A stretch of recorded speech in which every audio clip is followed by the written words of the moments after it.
Great, it shows us live on our YouTube and Facebook channels.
All right, well, as you guys start to hop on here, please give us the huge favor of reacting to the video or start commenting on this video so that we can see who is tuned in. It also lets us know that you can see us fine, you can hear us fine, and we can get kicked off and started. It is Monday, and Mondays are always the best for me because I have an opportunity to hear updates from our mayor, not only around COVID, but things going on in the city, of course, county, and sometimes state and federal types of resources that are out there. Now, I am Juliette Abdel, President and CEO of the Westminster Chamber of Commerce. And I have with me every Monday our Mayor Sites to share some updates. Thank you so much for being on here with us. For those of you that are starting to hop on here, I already see a number of you commenting. Please feel free to engage with us on this broadcast. It is our way of knowing who's on here and how we can continue to cater and deliver the content and the message as appropriate as possible to you. I see Parker Brown on here giving us a nice good morning message.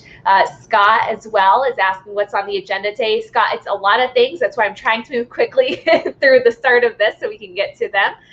Christina, good morning to you as well. Thank you for tuning in. And of course, our current chair, Wayne Anderson, good morning to you as well. Thank you for the good notes toward our mayor and myself.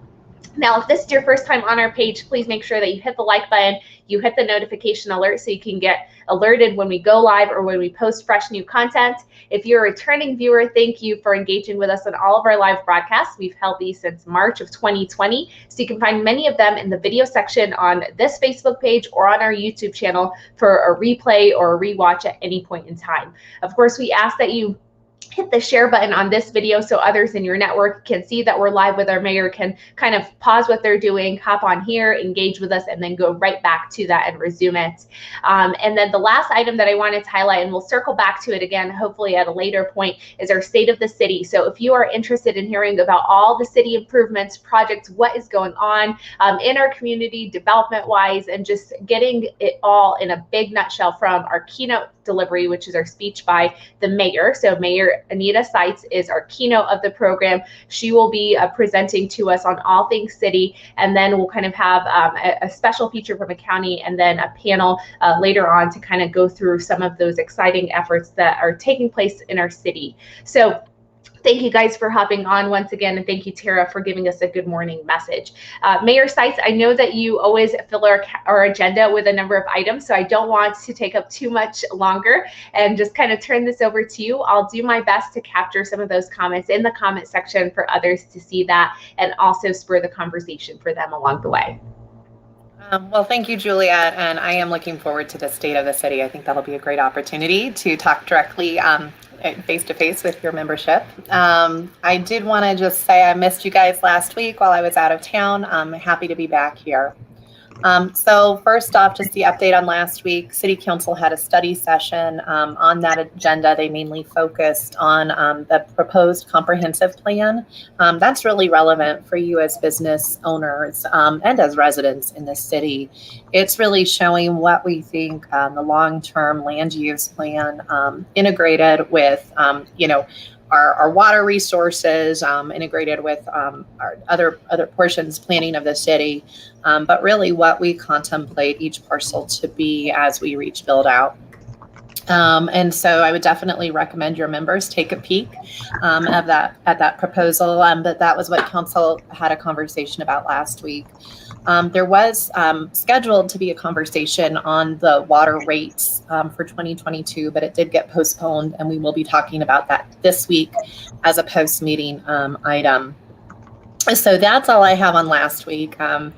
Particularly as I was out, I did have a bunch of virtual meetings, but I won't bore you with those. Wanted to see if anyone had questions on that to start out with. I don't see any questions from anyone. Just another quick good morning from our past chairman, Brian Head. For those of you interested in comp plan, the plan that's proposed that our mayor Sites has just highlighted, you can find that on the cityofwestminster.us page. We've included that link for you here in the comment section so that you can review some of what the study session was related to and what they addressed. Great. That's wonderful. And just so you folks are wondering, we didn't just seek input at the tail end. This has been an iterative community input process over the last few years as we looked at it. Before I go on to what's happening this week, I did want to, it's kind of back to how these conversations started. I did want to give a COVID update. And so after weeks and weeks of numbers looking better, we started to see in July things kind of take a little bit of a turn, but we're cautiously optimistic. That optimism is fading away for most folks at this point, and it does appear that the Delta variant is something that we're going to need to pay close attention to. I have included links for statewide Tri-County Health and Jefferson County Health public data, so you can look at the exact numbers. But in general, they are moving up, and they are moving up in the wrong direction, and they are moving up rather quickly. So whether that's hospitalizations, positivity rates, or just case counts, and also ER visits. I did have a meeting today with the Metro mayors and all of the different directors of public health for the Metro area, including Denver's Director of Public Health. And some of you may have seen what Denver did. They have done a public health order that requires essentially anyone beyond their employees, their county and city employees. If you provide a service or you care for another person, you are going to be required to be vaccinated. So this includes hospital workers, but also primary care physicians, even massage therapists, jail employees, city employees, staff at homeless shelters, long-term care facilities, schools within the school system, but not students, post-secondary, in addition to K through 12. So they're going to be having a series of town halls kind of explaining the order, but folks that work in those industries in Denver need to be fully vaccinated by September 30th. So that would mean their last dose would be mid-September, their second dose that they'd need to receive. So that was interesting. And just so folks on this call know, they are recognizing both faith-based and medical exemptions. So that's Denver. Obviously, that's not us, but I do think it's relevant because it's kind of showing the seriousness of this spike. And so one thing the director from Denver Public Health mentioned is there are more COVID infections right now than there were this time last year, with the vast majority being folks who are unvaccinated. And so that is why they are turning to the tool of vaccine mandates, because they feel the folks who have not received the vaccines at this point, other than the population 12 and below who can't, or below 12 that can't, are folks that they're having a really hard time getting there any other way. So I'm going to pause. I'm assuming that kind of information might have sparked some questions from people. And so happy to answer them the best I can. But remember, that was for Denver. That's not what we're doing here. That's not what's been proposed here. But I do think it's indicative of how serious this is and how important vaccines are to fighting this. Absolutely, and thank you so much for that information, Mayor. We've included the link directly for you if you're interested in the state information related to COVID-19. Our mayor has provided us with that link for you. Of course, if you're interested in information specific to Adams County, you can find that at cchd.org. Again, that link is included in the comment section for you. And then finally, we've also included some numbers specific to Jeffco, along with the Jeffco case summary link for you as well. Even though it's showing up as a big chunk, you can still click on that one. So we're no longer going to follow it. I do see, happy to hear that from Tara. I think it was in regard to some of the Denver changes that are going on, and a nice good morning message from our past chairman, Brian Dice, to both yourself and me. So no specific questions around some of these rising numbers or references related to COVID. Let's continue on through. And if there are any, I will be sure to flash them up. So on this call I had today that was all of the mayors in the metro area and all of the different directors of public health. I wanted to understand exactly why other public health directors were not following Denver's path. And so I made perhaps a leap that was inappropriate. I asked, well, I'm presuming our data is very different. And I was corrected by Dr. Comstock. Our data is, particularly in Jefferson County, it is spiking as well. So just back in June, we had close to 20 new infection rates per 100,000 people over a 7-day cumulative. That number today is closer to 100. So just in 1 month, we're seeing such a rise in infection rates. And again, those folks are predominantly unvaccinated. So of the folks that have been positive this month, 15.5 out of 100,000 were vaccinated, that were tested positive. This is not hospitalizations. Were vaccinated. 15.5 out of 100,000 had the vaccine, were fully vaccinated. There was another number of folks, and it was higher. I think it was like 100 and something that had only had one vaccine. And then over 355 per 100,000 that were not vaccinated. So while there are breakthrough cases, vaccine is both your best way from contracting and then being hospitalized for it. Dr. Douglas from Tri-County Health talked about the fact that Adams County has some pretty troubling numbers when it comes to vaccination rates. And so kind of looking at the way things are going, that can cause some concern. And so they are strongly encouraging masking, but really increasing the number of vaccines are going to be the best way to stop the trajectory that we are on. And so this is particularly important as schools are starting up again. He had one piece of information that was anecdotal. He said, oftentimes when we're looking at hospital capacity, we're looking at that broadly, all hospital capacities. And we don't recognize that pediatric hospital capacity is much less. And so when we're seeing rises in children, we need to take that into consideration. So that I don't want to be doom and gloom.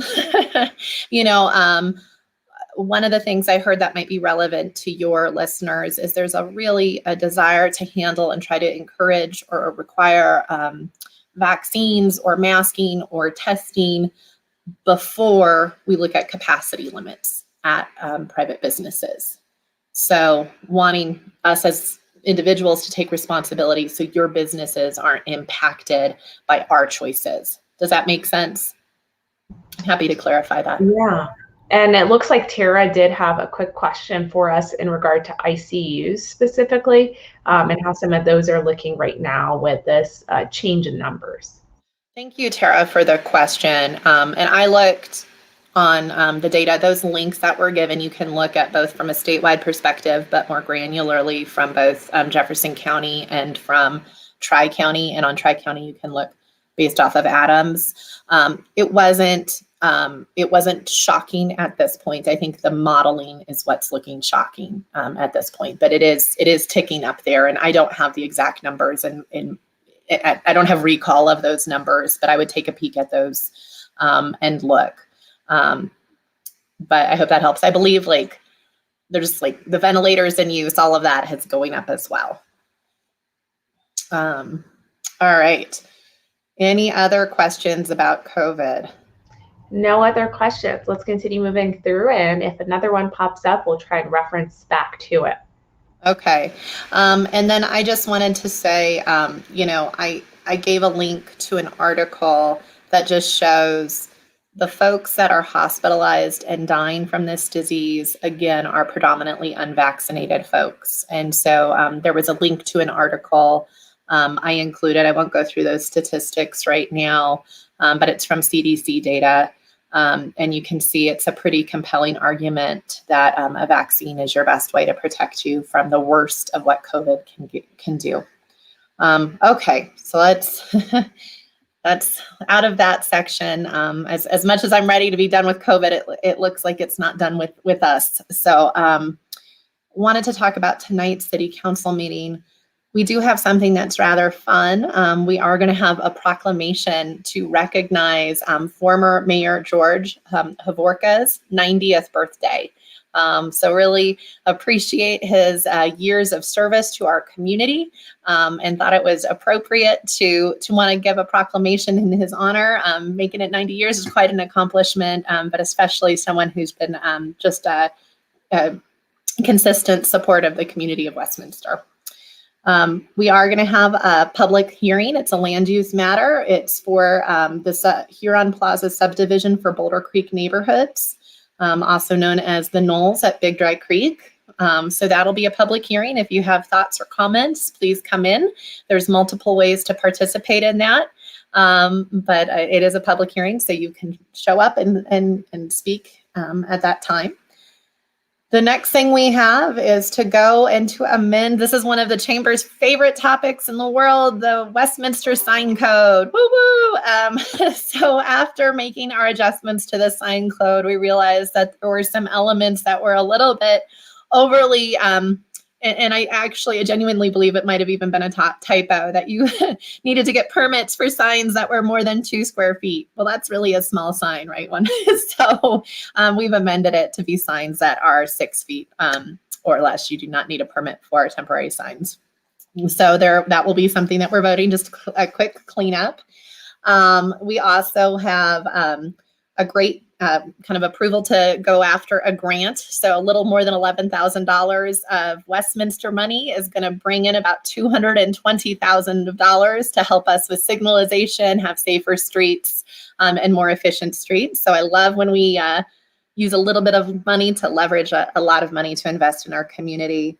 And then we're going to be looking at whether or not the time is right to terminate our local, state, and emergency declaration due to COVID. And spoiler alert, I might be advocating that we table this until we see a little bit more data, and we've had a broader conversation. I'd like more of my colleagues to get to be on the call with the public health department. That's going to be on Thursday, perhaps before we make a decision like that. We then do have a post meeting agenda that is going to be talking about the 2021 potential ballot initiatives. Wards and districts, something we've talked about for a long time. Do we want to go from an all-at-large community to having wards and districts? So you'd have your council member in the portion of the community you live in. We'll have an executive session to go over some matters, personnel matters. And then tomorrow night, just to change things up a little bit, we're going to have a special study session. And this is a really important study session. Westminster's getting about $14.5 million from the federal government as part of ARPA. And so how do we best use those dollars? And so there's some staff recommendations. Council will be talking about what we think we can do. Would love to hear from you guys where you think those dollars should go. So just want to make sure we maximize this opportunity. And then we will have that follow-up regarding the water rates, the 2022 water rates. I think I had misspoken and said it was going to be tonight. That will actually be tomorrow night. This study session is at 6 o'clock. So if you're interested in tuning in, remember there's no participation from the public in study sessions. So you'll have to email us beforehand if you want us to hear your thoughts on these two topics. But we always love to hear from you. So that is what we have going on this week. Any comments or questions in regards to that? Oh, just a few things. It seems like you have a full plate. Thank you so much for highlighting some of those key items. There was a quick question from Brian Dice in regard to the signs, asking about specifically the sign permit for the temporary directional signs, such as open house signs. And I know you alluded to the type because it seems like, oh my gosh, but this is one of those that these actually fell into, including some of those waving temporary signs that were also technically illegal in the sign code as well. Are you aware if they will now be included into that language? Well, yes. So Brian, you can take the sweat off your brow. So as long as your temporary open house signs are smaller than 6 feet, 6 feet square, you are able to pop those up and use them. And there's a threshold of how many. I think it's like 8 within 100 feet. So if you can't like bombard them down the street, but those are now going to be okay. Otherwise, you would have had to have a little 1 by 1 foot sign for your open houses. So that will be a-okay now. And again, it was just an oversight. Absolutely, and thank you so much for that. We went over a number of items that will be on City Council's agenda this evening. The resolution for the state of emergency related to COVID-19. Of course, the discussion on the intergovernmental agreement for the intersection and visibility improvements project, which is actually some grant dollars that are there. It's always great to see that. And then the sign code updates related to the 2 feet signs, specifically concerns related to I think it was candidate signs and even open house signs and things of that nature. And of course, public hearing and approval of the preliminary development plan for the Huron Plaza subdivision. All of that can actually be found on the cityofwestminster.us agendas link, which I've also included for you directly in here.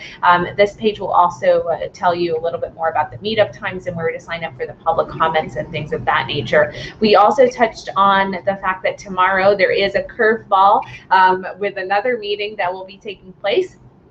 This meeting also will include information around the water discussion, and the link for that specific agenda is actually separate, and I've included that for you guys all as well so that you can go to that directly. That's tomorrow at 6 p.m.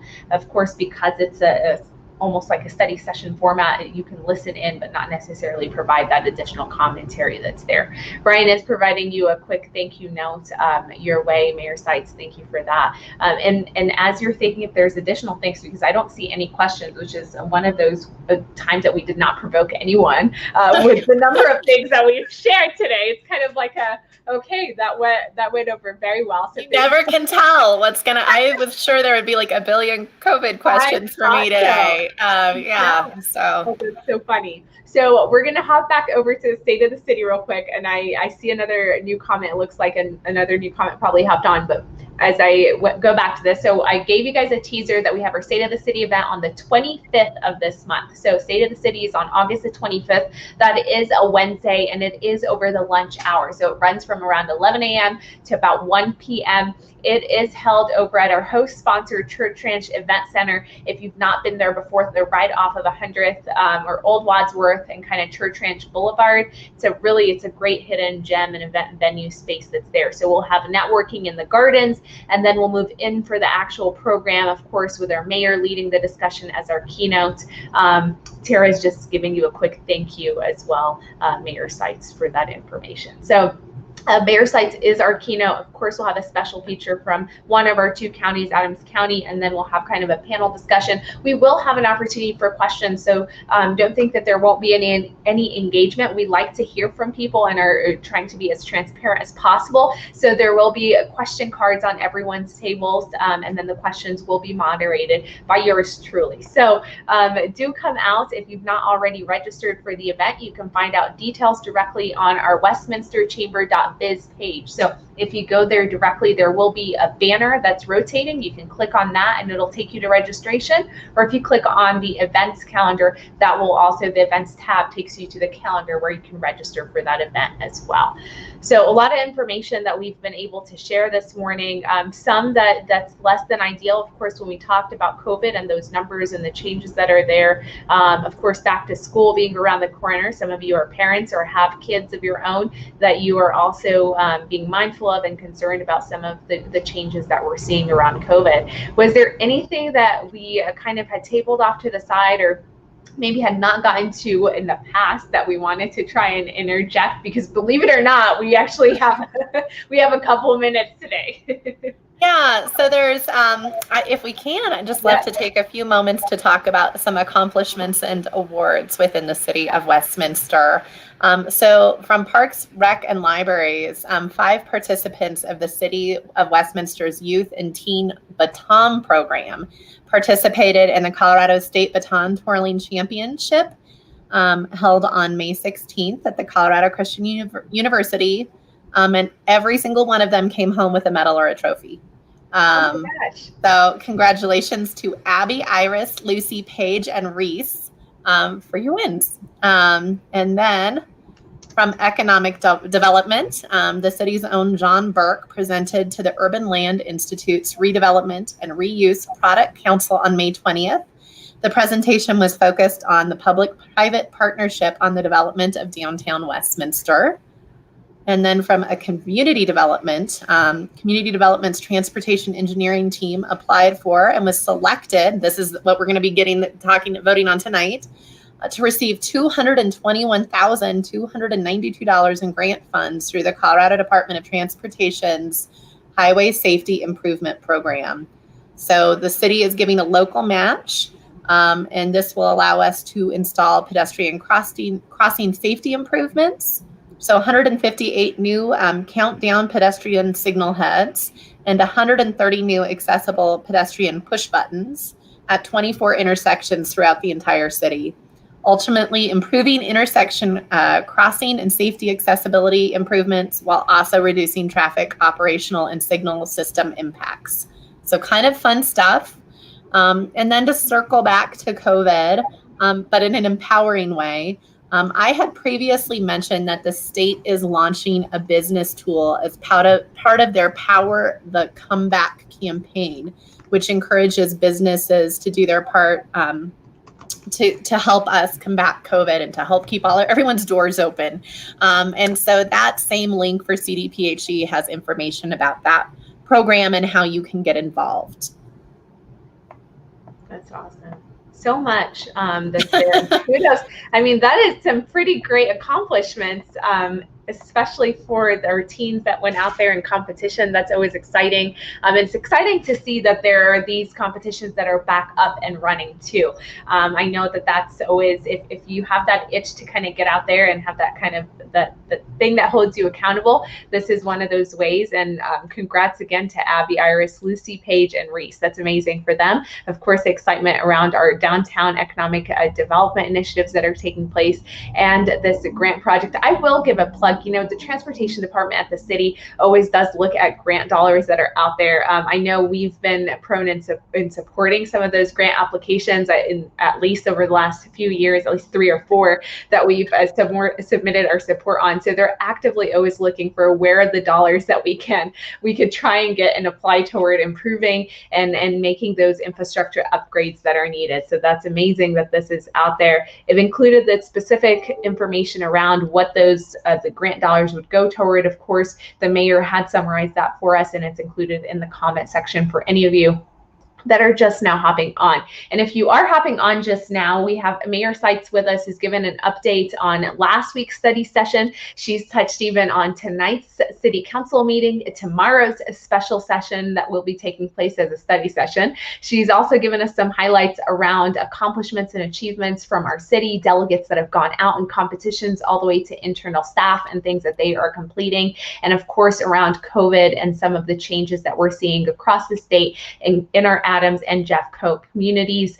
She's also given an update on Denver County and what they're doing as it relates to kind of COVID and service providers that they have in that area. I don't see any questions that are on here with us, so I will start wrapping us up if that's okay.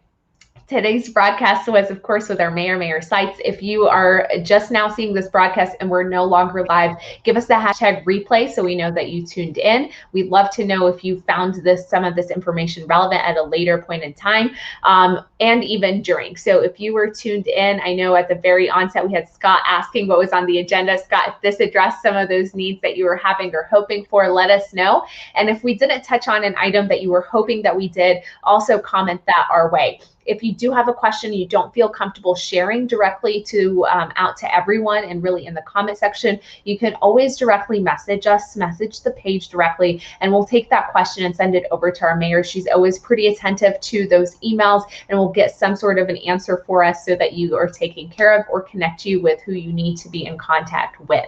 And if you've not already done so, hit the share button on this video so others see the information that we release. It's a lot of great information, and the only way people can be a part of the dialogue is if they know what's going on. So hit the share button on this video, engage with us. We'll be back on here again on Monday. State of the City is the 25th, so I hope to see everyone that's on here in the room with us. It will be an in-person event. We're being still conscious, so there will be hand sanitizer there. We'll have extra Westy Chamber masks if you so choose to wear it. We are taking in and factoring in the guidelines of not only the county and state, but of course the establishment who is our host sponsor. So we're doing everything that we can to still be mindful of the present situation that we're still in. Mayor Seitz, thank you so much for being on here. I know you are back to back with meetings. You were out with some other things that were going on, but you still managed to be plugged in and involved. So thank you for being such a great resource to us. And I hope you have a great rest of your Monday. Thank you, Juliet. And it's always a pleasure to be here. And I hope you have a great day too.